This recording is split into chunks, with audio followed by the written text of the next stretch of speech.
Welcome to Tenor Tech, where I solve the problems you didn't even know you had. You start by verifying prerequisites. Make sure your client version matches the server build and back up your saves and config to avoid data loss.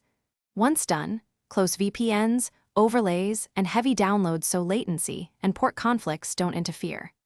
Next, open the game's config folder and locate the online mode or net enable entry. If missing, create it with the correct syntax. This immediate action targets the common mismatch that prevents online authentication and gets you ready for deeper fixes. Now repair networking and detailed config values.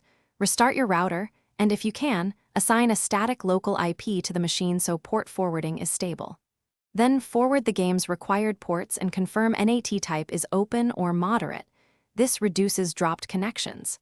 Open the config file and set keep-alive, timeout, and retry counts to recommended values. Make sure DNS and MTU settings are standard. These adjustments address packet loss or failed handshakes that break online mode. Finish by testing. Launch the game and monitor the connection log and server ping to confirm successful authentication. If the problem appears fixed, re-enable overlays and background utilities one at a time to spot conflicts. If online still fails, restore your backup config and repeat the single step that immediately preceded failure so you isolate the cause. A key troubleshooting tip: check logs for authentication error codes and search for that code before making further changes. The code points directly to the issue. Thanks for watching. Subscribe to keep your life in tune.